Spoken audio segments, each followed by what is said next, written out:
recently, I got together with the boys for the weekend to embark on an epic gaming adventure, a gaming weekend marathon. If you've seen my old Champions Return to Arms video, it was essentially just like that, only this time adding River Cobra to the party and setting up the ultimate roundtable gaming laptop setup.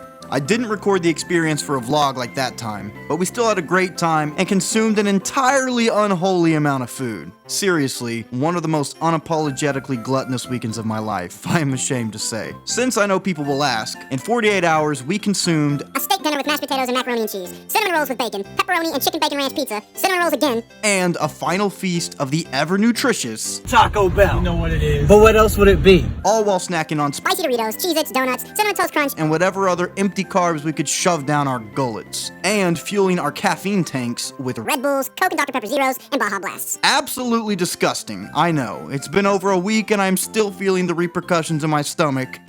It's been a hard week on the throne of Kyronia. Then I have the nerve to come home and whine to my wife about how I'm out of shape. But aside from gorging, in that single weekend, we put over 35 hours into the most trending game of 2024 thus far, Palworld. Yeah, I'm late to the party and probably the last person on YouTube.com to talk about this game, but after spending so much time playing it, I really wanted to talk about it. You've probably heard Palworld compared to a grand archive of different games, but the clearest comparison I can come up with is a mix between Valheim and Pokémon Legends Arceus. Pokémon is deservingly the most commonly compared game franchise to Palworld, and it's actually where I got my content start on YouTube. So, as a seasoned Pokémon veteran, I can confirm, yeah, it's Pokémon.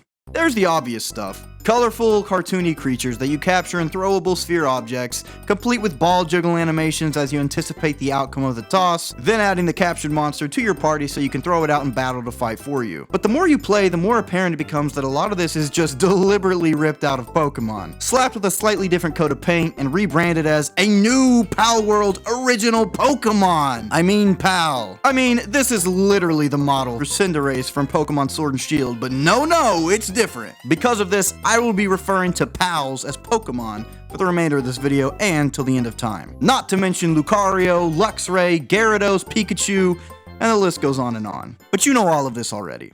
Honestly, I didn't have any expectations for this game going into it. I wasn't even that excited to play it. Our group decided on the game for our gaming weekend because the game was just blowing up at the time we were planning it, and I was kind of like, alright. Based on the game's internet virality, I expected it to be a decently fun for a time, but clearly gimmicky ripoff that got stale pretty quickly after the novelty wore off. Boy was I surprised at just how deep, fleshed out, and detailed this game actually was. I found that the game became exponentially more fun the longer it went on, too. You can choose from multiple different starting points, but we went with the one that's obviously meant to be the intended start of the game. It starts out how you'd expect a survival game to begin, punching trees, gathering materials, building a crafting table that enables you to build everything else, blah blah blah Minecraft. But then the tutorial missions have you catching a few Pokemon, incentivizing you to travel out a little further from your base with each step of the tutorial, until eventually you find yourself at the first boss of the game. These towers, clearly inspired by the towers from Breath of the Wild, contain boss battles against trainers with a powerful partner Pokemon. We called these gym leaders,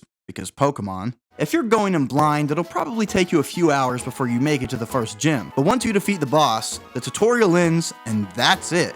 You're given no further instruction or objective, you are just set free in the world of Palworld. This is when the game really showed its hand of appeal to me. Everything up to this point was a standard video game experience that I'd had many times before, and I expected the objective to continue to be assembly line down our throats until we reached the game's ending. But in reality, once you beat that tutorial boss, the game says absolutely nothing to you. You spawn on top of that first tower with no more guidance, look out into the vast horizon and realize, oh, I've only explored 3% of this map, and I am now free to go absolutely anywhere. Okay, game, let's do this. While the rest of my party took this time to prepare for the journeys ahead, upgrade the home base, level up a bit, get some stronger Pokemon, I was gone with the wind. I was going wherever the game, and my Eiktherdir named Thranduil, would take me. Kyrogus, you're going off on your own on an epic adventure to explore new lands Christopher Columbus style. Actually, hopefully not Christopher Columbus style. We want you to mine ore and cook berries at the base. We're supposed to be a team. We're supposed to be a unit. Suck my unit. One thing you'll notice very quickly about this game is you suck. Your playable character is not intended to be a viable warrior in combat, at least not until you unlock the guns anyway, which will be a good portion of the way through your playthrough, and I've still never used them. At least in the beginning, the game very clearly wants you to be using your Pokemon to fight, not just soloing everything with your spear or your bow. In fact, it makes this so clear that your human weapons will essentially deal consistently 1 damage to any notable boss or tough enemy you encounter throughout the entire game. Again, maybe unless you have guns, but I never did. My experience with the game, again, was also with a party of 5, so it's entirely possible that your experience with the game may be notably different. I set off atop Thranduil and began clawing at that itch for adventure by exploring this admittedly incredible world. In most open world games that I play, I see the tall peak of a snow-capped mountain in the distance, and my primitive monkey brain goes, I need to see what's at the top of that thing. So with pretty much nothing to my name except this level 12 deer, I began to dash through the green lands of the Palworld Islands. The exploration factor of this game is truly remarkable. Very similar to the bonfires from Dark Souls, it's incredibly rewarding to be far from home, low on health, praying devoutly to Gwen and or Arceus for a checkpoint. And boom, off in the distance you see that ever-elusive, warpable waypoint. And all the tension is released from your shoulders. But there is perhaps no better feeling in a video game than exploring a vast, unknown land and seeing a majestic and powerful looking beast in the distance, knowing that there's a chance you'll be able to capture it and bring it along on your adventure. Or that it'll be level 45 and decimate you and your entire bloodline. Wow, a real-life Gyarados? That's my favorite Pokemon! Wow! It's so massive, look at that! We were destined to be monster and trainer. Surely we are kindred spirits, and this great beast will feel this fateful connection as I approach. Whoa, okay, Gyarados, I can see you're a busy guy. Don't have time to go on an adventure right now. Fair enough. Just please don't kill me. Okay, please spare me! Sorry, Van Worm. I was dumbfounded at how detailed and thought out this world was, and it only got better and more impressive the longer I played. The world is filled to the brim with high mountains, low valleys, caves, dungeons, rivers, lakes, and whatever other nooks and crannies you can think of to possess content. They even have the Evergals from Elden Ring. You know, big dinner plates with a shiny portal in the middle that warp you to a boss arena. The different areas, or biomes you might call them, around the island are breathtaking too. There's your standard green foresty, river-filled landmass, your vast desert, your snowy mountain range, and my predictably personal favorite, the volcano area. I'm a sucker for lava areas in games, okay? I will always be biased till the day I die. Blame Mustafar! In typical Pokemon or RPG video game in general fashion, it's also an amazing feeling after you've explored a large portion of the world, leveled up significantly, added a crew of powerful members to your squad, to go back to early areas of the game and obliterate enemies that gave you trouble at the start. You can even play soccer with their deceased corpses. Bring it on, Nightwing. I'm not afraid of you anymore. Boom! Gotcha. Alright, now that we've got him, just let me check my phone, AFK for a second. Puny Gumas, you will rue the day you trifled with the almighty Kyrogus. Emperor of the sea, I summon thee. Oh, actually, maybe that was overkill. I don't think that qualifies as beating an enemy that used to give me trouble. Level 5 Gumas was never a threat. I think that was more of an assassination on an innocent, defenseless being.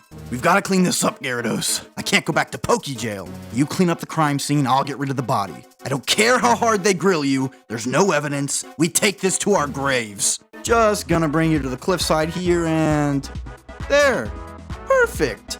Now I'll just nudge you out for the tide to take you, and those government suckers will be none the wiser. The game's not all sunshine and rainbows though, far from it. Maybe the most frustrating stretch of time I had with the game was when I had traveled as far north as possible and made it to the other side of the tallest mountain in the game. On the backside, there's this unforgivably steep cliff that if you slip down, you can kiss goodbye either your life or the next 20 plus minutes of it, as you'll spend that at a minimum surfing your way halfway around the edge of the world to the next dockable shore. A notable complaint, if you want to call it that I have with the game is that admittedly, a lot of the world can feel pretty empty at times, at least in some of the obscure outskirt areas that you'd hope you could find cool secrets in. Whoa! I've been sailing the ocean for 15 minutes with nothing but water and rock to look at, but here there's a unique hidden ledge in the cliffside. There could be anything up here, a secret boss, a special item, I don't know. I wonder what it could be! Oh. They do their best to be fair, or at least close to it. But there were a couple times during my exploration that my mouth watered at what might be hiding in this obscure but unique looking spot I found, only to be disappointed with a big fat nothing. There are NPCs in this game, albeit not a lot of them, and the ones that are there do provide some pretty good value to the game in the form of world building or shopkeeping, etc., but they are definitely pretty stale and lifeless. I almost get the feeling I'm talking to a mannequin or something when I speak to them, something other video games definitely don't do. Even still, the game has plenty of memorable moments with NPCs, and the exploration of the world is super rewarding 9 times out of 10. A great example of this, after falling down that cliffside and 84 years of floating around on my Lapras, I discovered the desert area of the map for the first time. I hadn't seen a checkpoint in ages. I was out of food, my Pokemon and I were all low on health, and on the brink of starving. By my lucky stars, I had some heat-resistant clothing to put on when I reached the desert, and I was desperately seeking a checkpoint. Off in the distance, I eventually spotted what looked like a desert temple from Minecraft. I narrowly made it across a portion of the desert wasteland and reached the city to find not only a checkpoint, but one of the most richly filled spots in the entire game. One kooky character I came across here was this nightmare-inducing guy. I think I'll just leave. Actually, no. You know what? I won't stand for this evil and immorality in the world. This guy is trafficking innocent creatures? Well, I'm gonna put a stop to it. Entei, I choose you. Use Firestorm! Oh my gosh, he's got a minigun?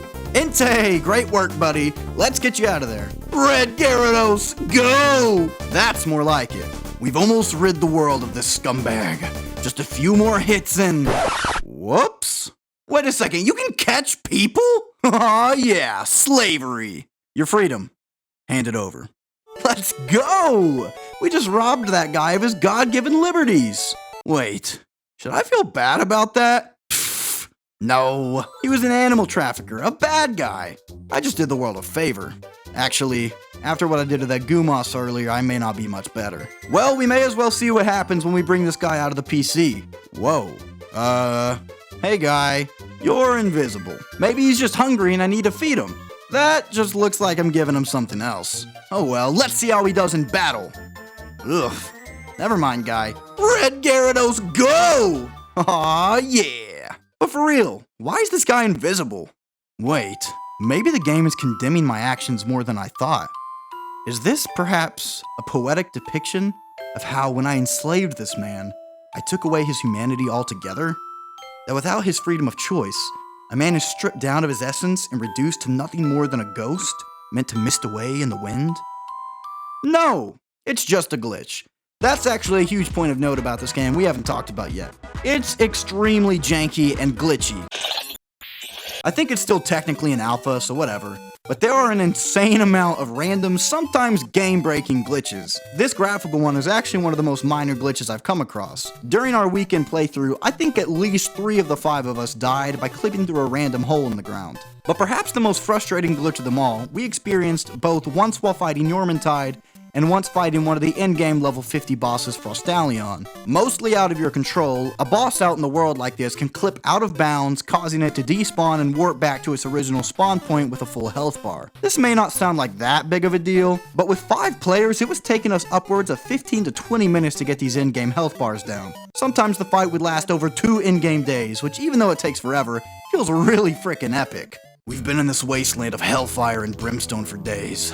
Our resources are running thin, our men are dying on the battlefield, morale is dwindling, but I know that this beast is soon to falter. And just when we're on the cusp of reaching that finish line, all of our work is made meaningless in an instant due to faulty coding. Ugh, it's just the worst. To be fair, with Frostallion, we probably deserved it. We were trying to cheese the game by luring the boss to a base point where we could spawn in an essentially endless army of Pokemon from our PC boxes to continuously fight alongside us. Go forth, my army of Foxparks! I know you were stolen from your homes as infants, made orphans, and sent to war, but now you must charge into battle not as a living creature, but as ammo in the assault rifle of war! 20 minutes of firefighting later, the boss clips into a mountain and the Pegasus flies away. So frustrating and demoralizing to have wasted so much time on something just for it to be zapped away in a second by a glitch. But honestly, we really didn't care that much. And this is kind of the center and heart of this whole video. We were having so much fun with this game that we could spend 20 minutes in complete focus, fighting in unison, whittling down the massive health bar of a boss, and when a glitch could deem all of that work completely worthless and throw it in the garbage, we couldn't help but to laugh.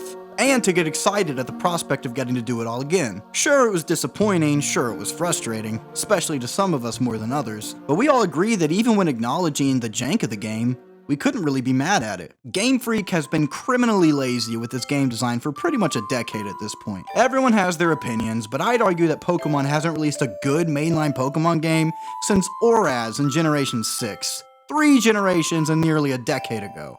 I have been a die-hard, unapologetic Pokemon fanatic my entire life, and it's been depressing feeling like I've been slapped in the face by the company for years after the love, time, and dedication I've put into that franchise. Yes, it's a blatant ripoff, yes, it's clearly copying the Pokemon franchise, but it's so refreshing to see a game like Palworld doing what Pokemon hasn't been doing, and making a real effort at expanding upon the Pokemon formula, and applying what's been in all of our imaginations since we were 6-year-old kids. How many of us finding Mewtwo deep in a cave, Moltres atop a tall mountain, or Rayquaza at the top of Sky Pillar, pictured experiencing that type of encounter in real life? The mystique, the spectacle of it. And as we witnessed video games and technology advance, we could only imagine what the possibilities were for that type of experience and beyond. Pokemon has consistently done the bare minimum in this department for years, not even bothering to code all their Pokemon into games anymore. I still love Pokemon, and if you want to defend it because you can't bear to see anyone criticize that logo, I get it.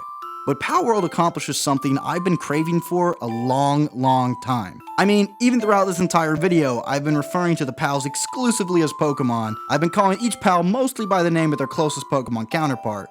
Palworld is surrogately giving me something I have always wanted out of Pokemon that Pokemon has refused to produce. So I can look past some glitches and some jank and some goofiness here and there, because at the end of the day, Palworld took a chance at creating something so many of us have desired for years, and although it's far from perfect, it's closer to hitting that mark than anything we've gotten before. But before we wrap up, I'm ready for one more adventure. The people in this town keep talking about some legendary Pokemon out in the desert. It's some pretty cool world building, and it's tugging at my intrigue and curiosity, but I've already explored like all of this desert, and I have no idea who they're talking about. I haven't checked out this one specific part of the map yet, so maybe there is a legendary Pokemon hiding out here. Well, I found this cave down here that I've never seen before. It looks hidden and mysterious. If there's a legendary Pokemon out here, this must be it. Oh man, I'm so freaking excited. What could it be? A legendary Pokemon? It must be unique, grand, all-powerful. I can't wait to capture it. Here we go. Oh, no. Not this guy again. Look, I'm sorry about enslaving your brother, but he was trafficking innocent animals and... What the f*** is going on here? What in the balls? Alright, Gyarados. I know he's a level 50 and lives in this super creepy cave way out in the most secluded part of the desert, but someone's gotta bring this monster down. And if it's not us, then who? Gyarados, I choose you! Go! Oh my gosh, he's got his own Pokemon. Level 50 Elsifer! Run, Gary! Run!